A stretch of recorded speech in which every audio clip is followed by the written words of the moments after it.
세상에서 제일 말 안 듣는 사람이 누굽니까?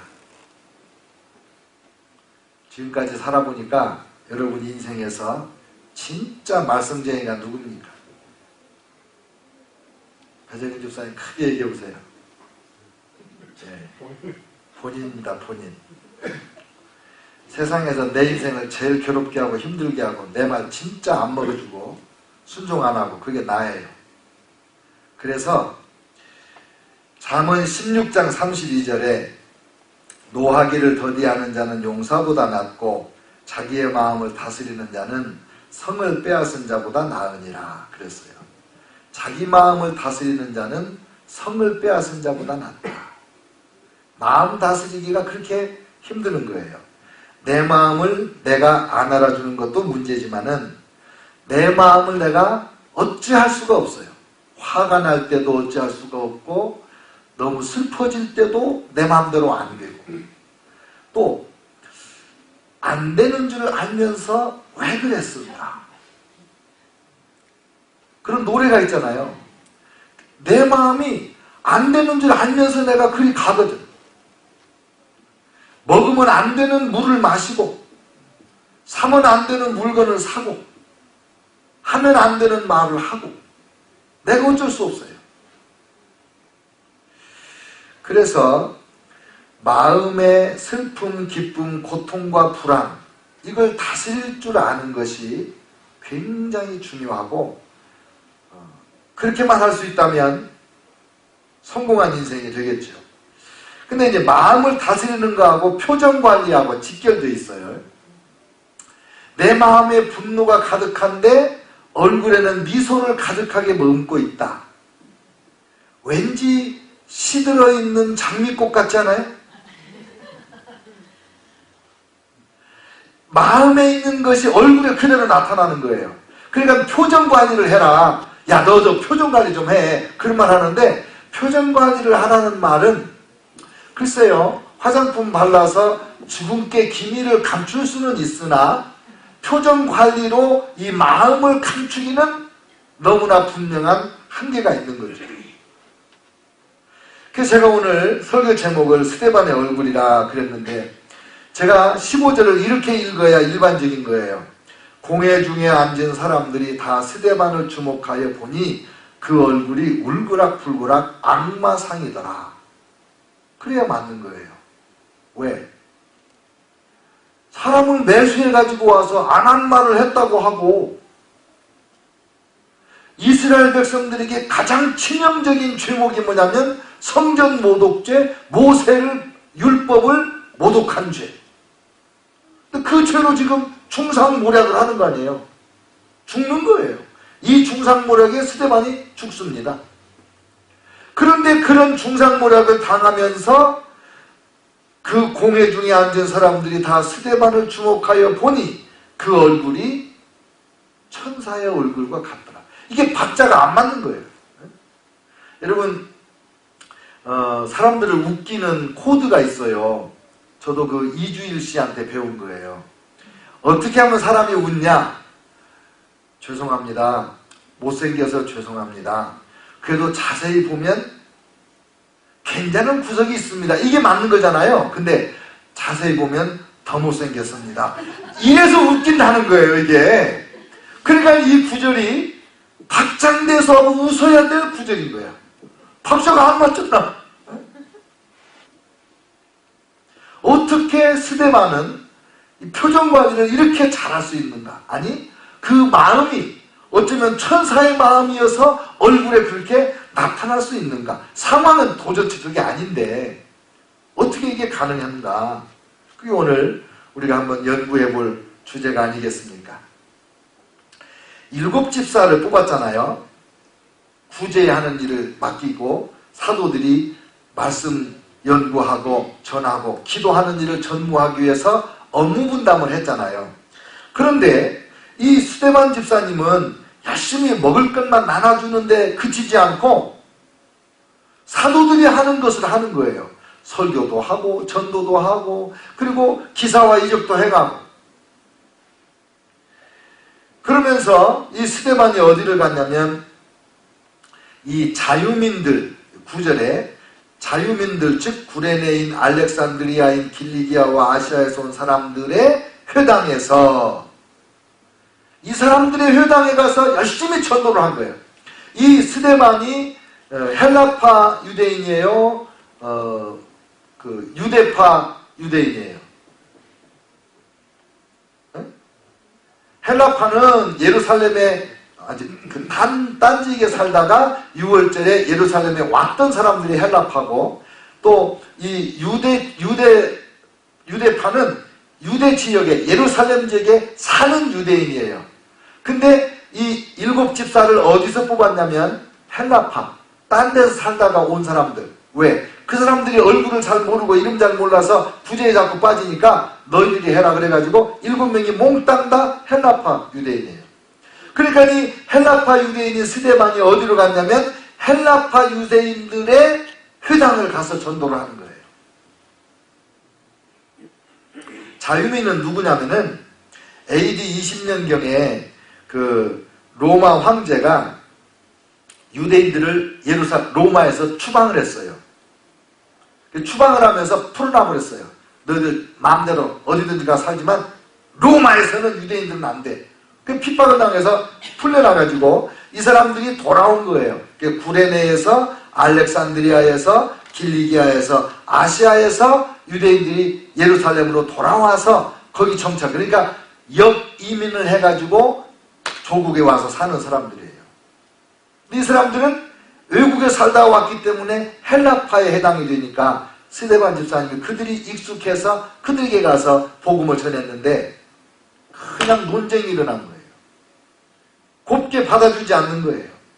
그래가지고 논쟁이 일어났을 때 스데반 집사님이 말을 너무 잘해. 왜? 하나님의 지혜가 충만하고 성령의 능력이 충만하니까 지혜와 능력으로 답변하는 걸 어떻게 감당을 하겠어요?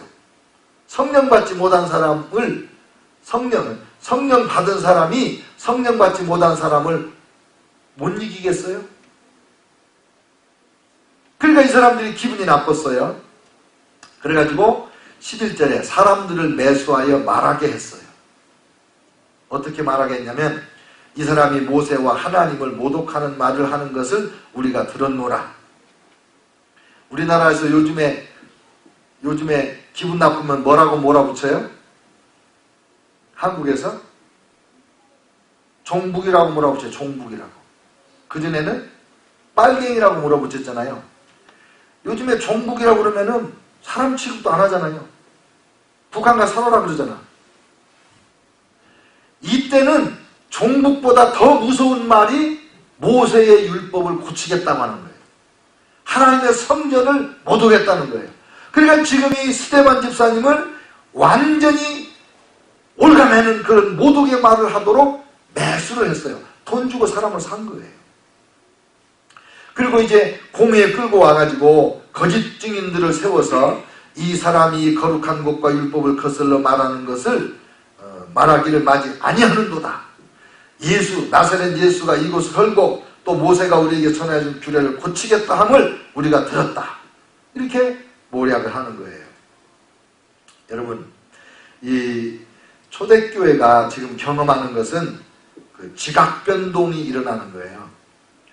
사역을 누가 했냐면 사도들이 했어요. 원래는 예수님 혼자 사역을 하다가 12제자 훈련해가지고 12제자가 지금 사역을 하는 거예요. 성령 받고 나서. 그런데 12제자만 가지고는 안 돼. 원수마귀가 사도들이 워낙 능력 있게 사역을 하니까 사도들을 핍박을 해가지고 감옥에 가두기도 하고 막 사람을 통해서 때리기도 하고 협박도 하고 이랬는데 소용없어요. 협박하면 더 뜨겁게 기도하고 더 땅이 진동하게 성령이 역사하니까 할 수 없이 사탄의 전략이 내버려 둔 거예요. 아이고 조금만 지나면 저 사도들 늙어서 죽으면 끝나겠지. 그런데 그 양반들 늙어 죽기 전에 집사님들이 일어나서 지금 사역을 시작하는 거예요. 만약에 사도들이 하던 사역을 집사님들이 다 같이 일어나서 하고 성도들이 일어나서 사역을 한다면 교회가 막 폭발적으로 성장하게 생겼잖아요. 그러니까 사탄이 지금 싹을 무질러 버리려고 스데반 집사를 이렇게 궁지에 몰아넣는 중상모략을 하는 거죠. 구약에도 보면 모세를 따라다니던 여호수아가 지도자가 되어서 모세는 발도 들여보지 못한 가나안 땅을 점령해주고, 엘리야의 종으로 따라다니던 제자가 엘리사가 엘리야보다도 더 큰 기적을 많이 행하고, 다윗의 장수들은요 다윗과 같이 다 거인들을 죽였다고 성경이 증언을 해요. 내가 누구를 따라다니는가가 내가 어떤 사람이 될 것인가를 점칠 수 있게 가르쳐주는 거예요. 맨날 골목대장 따라다니면 골목대장 쫄개지 뭐. 근데 사령관을 쫓아다니면 우리 장관사가 사단장인가 그게 보좌관인가 뭐 비서인가 했다고 하더라, 군대에 있을 때.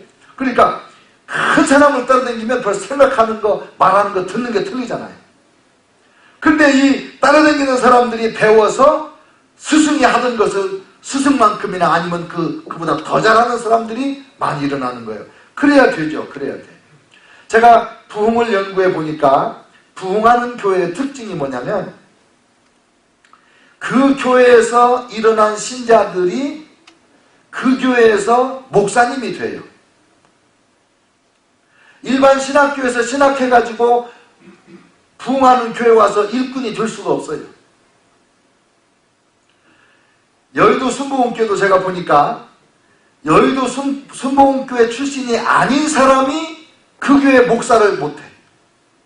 여의도 순복음교회 출신이 서울신학대학교 와서 공부하고 가서 목사가 되고, 우리 친구 김판호 같이 많은 분들이 그랬어요. 감리교 신학대에 가서 공부를 해도 여의도 순복음교회 와서 목사가 되고, 자기 교단 순복음신학교 와서 공부를 해도 그 교회 출신이 거기 와서 목회를 하고 그러더라고요.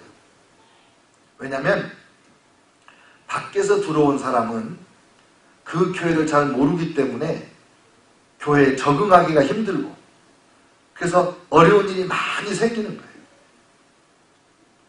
조한인범 목사님은 빈야드교회, 그 목사님 제자들이 변해서 목사님이 된 분은 제가 몇 분 만나봤어요. 조한인범 목사님이 쿡인가 이름이 그래요. 그런 집사님하고 둘이 다니면서 집회를 했는데, 목사님이 수천 명, 수만 명 모이는 그 안에서 암 환자 여기 7명 있습니다, 뭐 20명 있습니다, 나오라고 그러면 암 환자들이 나와요. 그러면 그 집사님이 안수기도 해가지고 병을 다 고쳐주고, 그렇게 두 분이 몇 년을 다니며 집회를 하고, 책도 좌님부하고 그 쿡하고 둘이 썼어요. 쿡인지 뭔지 확실히 기억이 안 나네요. 또 제가 만난 두 분이, 제가 이제 신학교 통역하러 갔더니 교수로 오신 분들인데, 한 분은 변호사고 한 분은 나이트클럽의 드러머예요. 근데 이 변호사님도 변해서 월화수목만 변호사 일을 하고, 금토일은 교회에서 목사로 일을 하고, 또 다니면서 신학교 강의도 하고, 또 이 드러머는 변해가지고 그 예배 찬양 목사님이 돼서 그 예배 찬양에 드럼 치고, 그 교회 출신들이 그 교회 일꾼이 돼요. 왜냐하면 그 안에서 같이 은혜를 받고 그 안에서 보고 배운 대로 사역을 하기 때문에 그러는 거예요. 그래서 이제 이 스데반 집사님이 사도들을 따라다니면서 사역을 보고 배워서 사도들이 하던 그 사역을 그대로 하는 거예요. 8절, 스데반이 은혜와 권능이 충만하여 큰 기사와 표적을 민간에 행하니, 사도들이 하던 일을 지금 집사님이 하기 시작한 거예요. 자, 그런데 이 지도자들이 계속 일어나면 이제 복음이 계속 전파되고 하나님의 나라가 확장될 거고, 만약에 지도자들이 안 나오면 그 사역이 죽어요. 그 사역이 잘 안 돼. 지난번에 한국에 가서 제가 집회하고 와서 말씀드렸던 부천에 있는 교회, 그 교회도 목사님이 사표 내고 물러가실 때 그 교회 안에서 자란 목사님이 담임이 됐으면 계속해서 지교회를 내는 사역을 했을 것 같아요. 목사님이, 박창하 목사님이 담임 목회하는 동안에 분립개척을 52개를 했다고요. 부천 지역에만. 그런데 엉뚱하게 딴 데서 목사님이 담임 목사님으로 청명받아 온 거예요. 그러니까 그 전임 창립했던 그 목사님 52개나 개척했던 그 목사님의 사역에 대해서 아무 관심이 없어요. 딱 끊어졌대 그 사역이. 교회의 DNA가 변질되는 거예요. 일꾼이 계속 일어나야 돼. 일꾼이. 자, 그러면 사단의 이런 공격에 대해서 어떻게 스데반 집사님이 대처를 했는가? 어떻게 해서 그 시험을 이기고 악마의 얼굴같이 분노로 울그락불그락 해야 되는 상황에서 천사의 얼굴을 하고 있었는가?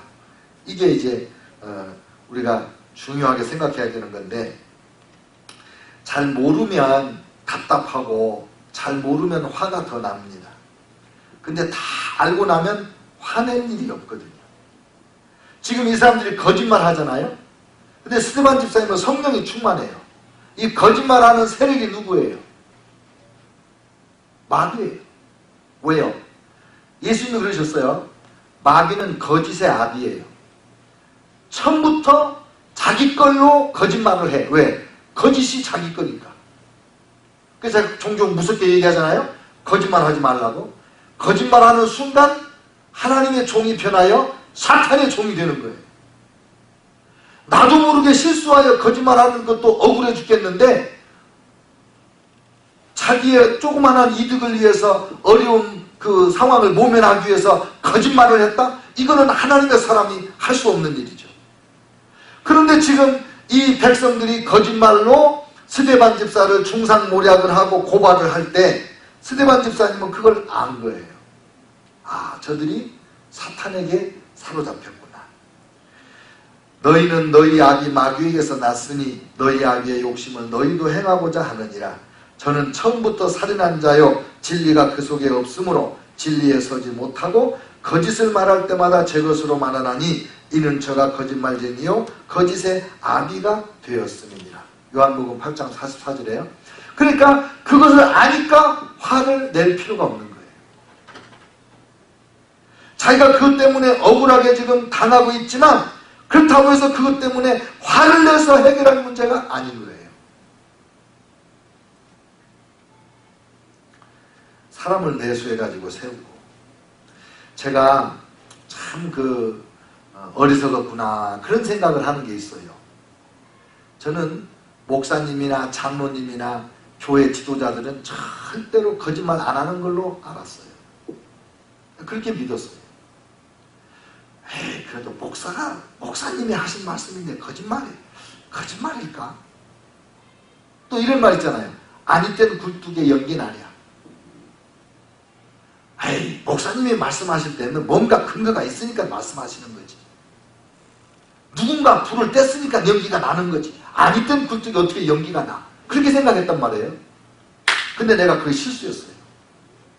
성경에 보니까는 창세기부터 계시록까지 아니 땐 굴뚝에 연기라는 사건이 계속 나와. 얼마나 많이 나오는지 몰라. 왜요? 이 사탄은 거짓말쟁이기 때문에 불을 안 뗐는데도 거짓말을 만들어서 거짓 연기를 피워. 검은 연기, 하얀 연기, 빨간 연기, 모든 연기를 다 피워.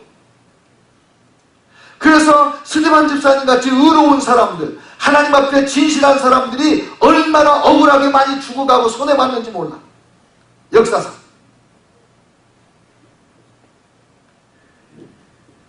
아합 왕이 나봇의 포도원을 좋아했어요. 왜? 왕궁 가까이 있으니까 포도밭 싹 갈아엎고 거기다가 채소밭을 할까? 이런 생각을 했나 봐요. 그래가지고 바꾸자 그러니까는 하나님의 법에 이스라엘은 토지를 영구 거래를 못하게 되어 있잖아요. 그러니까 안 바꿔준다고 그랬어요. 아무리 왕이라고 그래도. 그랬더니 아합 왕이 병이 났어. 내가 왕인데 내 소원대로 저 포도원 하나도 마음대로 못 가지는구나. 그래가지고 끙끙 누워있으니까 요사스러운 그 와이프 이세벨이 찾아와가지고 당신이 왕입니까? 일어나서 밥 드세요. 그리고는 자기가 편지를 탁 썼잖아요. 그 나봇이 사는 동네 장로님들한테. 장로님들 거짓 증인 세워가지고 나봇을 광장에 불러 세워놓고 하나님과 왕을 모독하는 말을 하는 걸 들었다고 두 사람 증언해가지고 죽여버리세요. 그랬더니 장로들이 그 말 편지받고 그렇게 해가지고 나무에서 죽였잖아. 죽였다는 소문을 딱 듣고 나서 이세벨이 자기 남편 아하방 보고 가서 그 포도원 취하세요. 나무 죽었대요.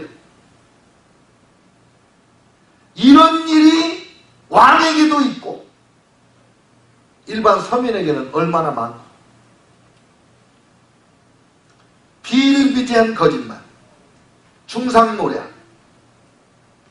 요즘에 우리나라에 옛날 박정희 대통령 때 빨갱이로 몰려가지고 간첩으로 몰려서 죽은 사람들이 있어요. 그 재판 다시 해가지고 국가에서 보상하고 있어요. 가짜 증인으로 다 죽인 거예요. 거짓말 많이 있어요.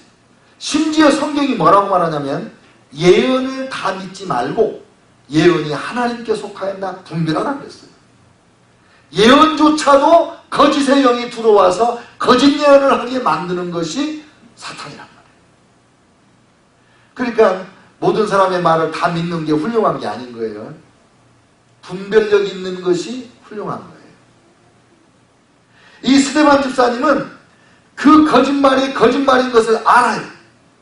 근데 그 사람들은 미워하지 않고 그들에게 화를 내지 않고 그 얼굴에 성령, 그 천사같이 수 있었던 이유는 뭐냐?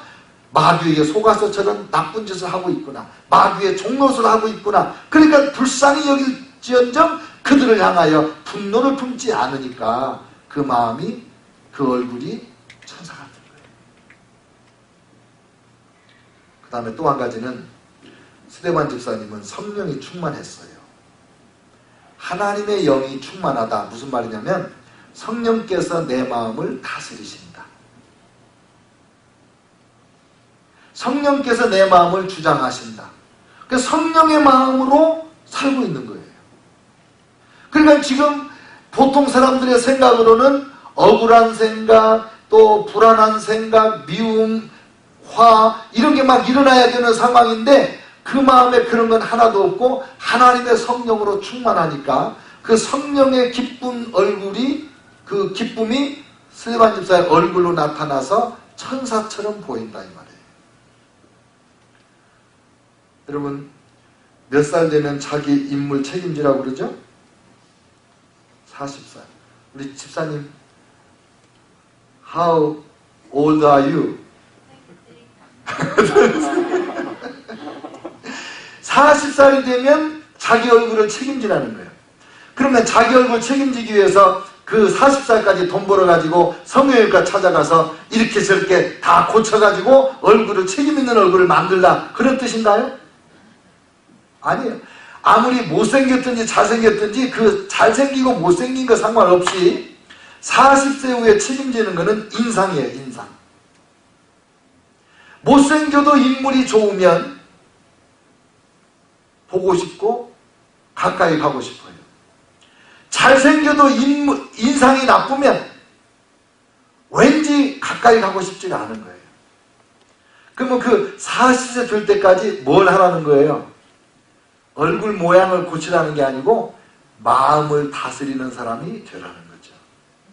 특히 우리 그리스도인들은 예수님의 마음을 품고 성령으로 충만해지고, 그래서 내 얼굴에 예수님의 평안이 나오고 예수님의 기쁨이 나오고 예수님의 사랑이 얼굴에 인자한 모습으로 나타날 때, 긍휼히 여기는 마음이 있을 때, 그때 우리가 이제 인상을 책임지는 나이가 된 거예요. 우리 둘로스 교회 자랑은 뭐냐면 자기 얼굴 책임지는 분들이 많다는 거. 네. 아니 이건 제 말이 아니고 가끔 저에게 와서 설교하시고 가시는 분들이 저보고 그래요. 그 교회 신자들 왜 이렇게 인상이 좋아요? 왜 이렇게 인물이 좋아요? 이래. 그래서 제가 다 주님의 은혜입니다. 다 주님의 은혜입니다. 결론. 그럼 오늘 우리에게 주시는 교훈이 뭐냐? 스데반같이 훌륭한데도 스데반같이 억울하게 중상모략을 당하고 죽임을 당하는 수가 우리가 사는 세상에는 계속 있어요. 왜요? 우리가 남의 나라와 살거든. 우리는 하나님의 백성인데 하나님의 백성이 사탄의 나라로 살고 있거든. 그러니까 우리가 소수잖아요. 소수민족이 항상 소름을 당하는 거 아니야. 억울한 일을 끊임없이 당하는 거예요. 또 우리가 그냥 숨어서 나 혼자만 믿음 지키고 있는 게 아니라 자꾸 안 믿는 사람들을 예수 믿으라고 하니까 원수마귀가 자기의 백성을 뺏기니까 우리를 더 공격하려고 하지 않겠어요. 그러나 세상 사람들과 같이 대하지 아니하고 스데반 집사님 같이 은혜와 진리로 성령으로 충만해서 아무리 환난과 핍박이 와도 그 얼굴은 언제나 천사의 얼굴 같고 그 마음에는 강같은 평화가 있는 그런 여러분과 제가 되기를 축원합니다. 이 스데반 같은 집사님이 학교에서 공부하는 학생이면 그 클래스와 그 학교가 편해는 거예요. 스데반 같은 집사님이 그 성령으로 충만하고 얼굴이 천사 같은 분이 자바시장에서 봉제공당을 하면 자바시장이 밝아지는 거예요. 스데반 집사님 같은 분이 정치를 하면 권모술수가 난무하는 정치계가 바뀌는 거예요. 교회의 사명이 큰 이유가 뭐냐면 이런 사회 각계각층의 하나님의 백성들을 잘 훈련해서 스데반 집사님 같은 사람으로 각 분야의 일꾼을 파송해서 세상을 바꾸기 위하여 이 교회가 존재하는 거 아닙니까? 그래서 교회가 중요한 거예요. 그래서 교회를 소중하게 여기고 교회를 위해서 헌신을 하고 교회를 해치는 것을 단호하게 물리치고 그러는 거죠. 장차 우리가 주님 앞에 가는 날 교회를 세우기 위하여 희생하고 헌신한 것, 이런 스데반 집사님 같은 이런 일꾼을 만들기 위하여 우리가 헐띠를 졸라매고 수고한 것, 이게 주님을 만나는 날 상 받을 제목이 아닙니까?